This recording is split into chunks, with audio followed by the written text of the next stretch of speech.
Kroger is the largest grocery store chain in America, and they have a ton to offer employees. But getting a job there is really competitive. But it's about to be less competitive for you because you're watching this video. Now, this is video 2 in a 4-part series on how to get a job with Kroger. And in this video, I'm specifically going to address some of the hardest interview questions they ask in the interview. And I'm going to teach you from a recruiter's perspective exactly what you need to say to pass the interview and ultimately end up getting a job offer. So let's get into it. Now, the first question is, at Kroger, we hire strong achievers. Give me an example of a time when you went above and beyond. Now, first and foremost, anytime you hear, give me an example of a time when, that means you're being asked a behavioral interview question. And a behavioral interview question is essentially them asking you about a previous time, how you walk them, how you handle a situation so they can predict your future behavior. Because the best predictor of future behavior is past behavior. Whenever you're asked a behavioral interview question, you want to use the STAR method. That's an acronym that stands for situation, task, action, result. What was the situation you were in? So where were you working? What was your role? Task. What was specifically going on, right? So this is talking about your achievement. Action. What action did you take to respond to the situation you were placed in? And ultimately, result. What was the result here? If there was anything you learned here, it's always good to throw an L in the end for lesson. Now, they're specifically asking you for a time you went above and beyond. Whenever you're answering this question, a few important things. One, use the STAR method. The STAR method, STAR technique. It's a great framework for answering behavioral interview questions.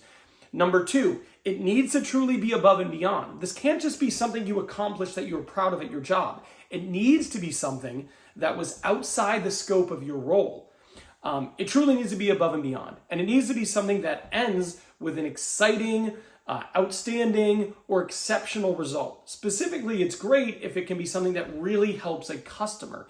In this role, where you're likely to be customer facing, the perfect story ends with you making an exceptional experience for a customer. So I can't tell you exactly how to answer this because this will be unique to you. This is your experience, but you need to make sure you're accomplishing those 3 things. STAR technique, actually above and beyond, exceptional experience for a customer. If you can do that, your story will be great. Now, it's important to remember that this should be anywhere between maybe 60 and I would say 150 seconds. So a minute to 2.5 minutes.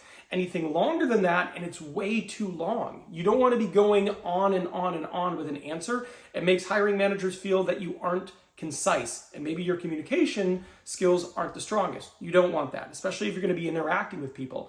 Anything shorter than 60 seconds probably doesn't give enough detail. And if you're at like 45 or 50, you're probably fine. But you can't answer this question in 20 seconds. You just can't. There's too much to it.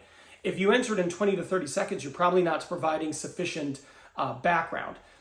If you can answer it like that, you can fit within those parameters, you're going to do great. Now, if you really want to do great, what I want you to do is go down to the description box. That description box has a link for my full interview prep guide. It's got 25 instructional videos. It's got templates you can use to respond, interact, send thank you emails to the people you're interviewing with. And I walk you through specific exercises that are going to help you be the best candidate possible.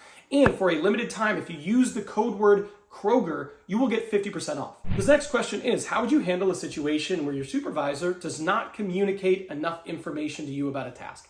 So this is a very interesting question. And what they're trying to get to here is, how do you handle a challenging but potentially common situation? And that situation is you don't have enough information. So what I would say here is you want to be clear that you're willing to ask for more clarity. So I would start this by saying, that's a really good question. I think the first thing I would want to do is I'd want to reach out to my supervisor and ask them for clarity and express to them that I didn't fully understand the task and I just want to make sure I get more information to make sure I'm doing it the right way.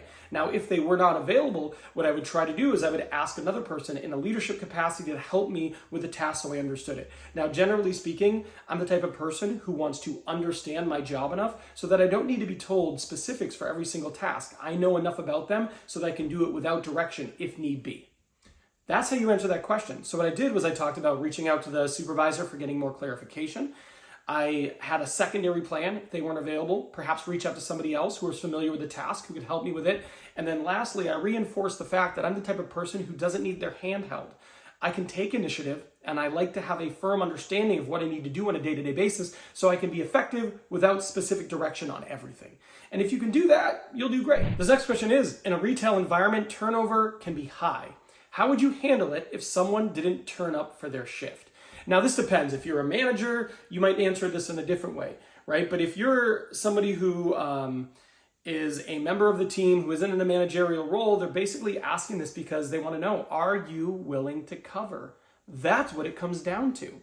So for me, I think it's important when you're answering this to let them know that you're the type of person who would cover, and you understand the stress that puts on a store.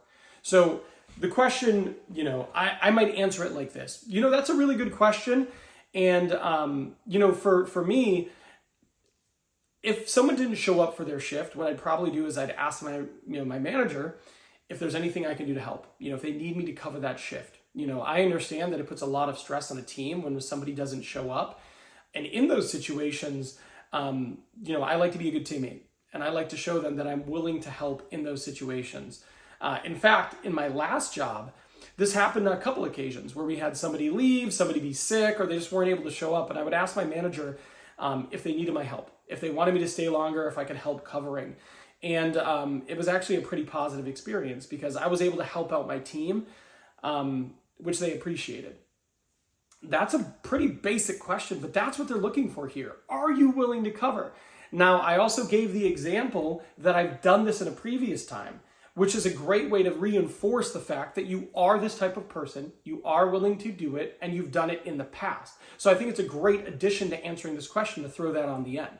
Now, if you are a manager and you're interviewing for this role and they ask you that question, I would say, yeah, you know what? In a leadership capacity, sometimes you have to deal with this. In fact, in previous roles I've been in, this has happened quite a bit, where you just have a person not come in, leave the organization, get sick, and I feel like it's my responsibility to kind of roll up my sleeves and help the team. So in the past, that's me stepping in, doing this job, covering for this person. I just feel like that's part of my leadership role.